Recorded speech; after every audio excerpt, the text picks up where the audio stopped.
English shorthand 80 words per minute.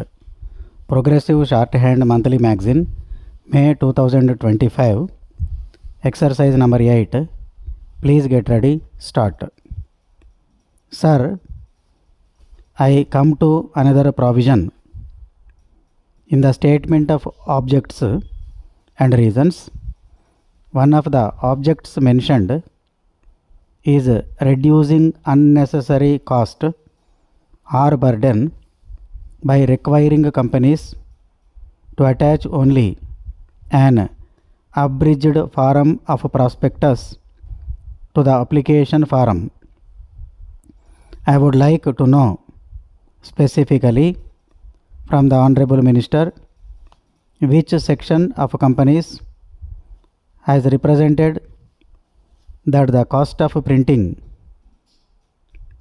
the balance sheet is prohibitive and they want to reduce it. I submit that in the annual report as presented today, there is a whole section dealing with listing of employees getting salaries of over rupees 3000, and I find that over the years this figure of 3000 is not increased. In this amending bill, there is some provision resulting in large companies having thousands of such employees, and they are listing those employees, which itself takes up 30 or 40 pages of the balance sheet. Merely deleting that provision can bring down the cost of printing, and that will not affect the small investors in any way.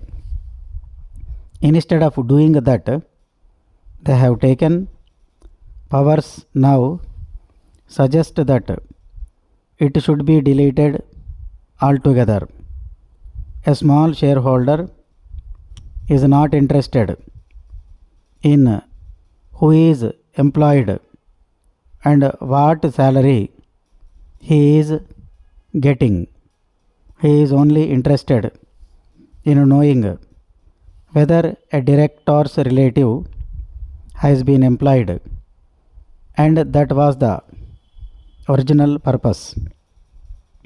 This was inserted in the 60s when it was found that the wives or relatives of the managing directors of companies were appointed on high salaries.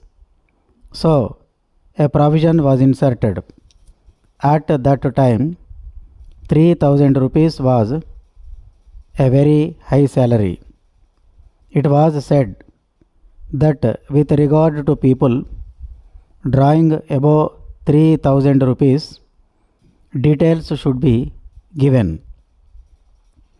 Today, the law should be amended to the effect that if the director's relatives or those connected with the companies are employed by the company, details should be given. Probably after this provision, nobody's relative will be employed, because it will come to the adverse notice of the government. But abridging the whole balance sheet to reduce costs is not good. We are seeing larger corporations, instead of just giving information as required by the Companies Act, printing fancy balance sheets, color photographs, offset printing, etc. Certainly, they are not worried about the cost. It is a strange thing that the government is worried about reducing the cost unless we are talking about the balance sheets of the public sector companies, which is a different matter. But the companies which are doing so take pride in printing color balance sheets, and it cannot be their representation, and in the name of reducing costs you cannot bar vital information from us.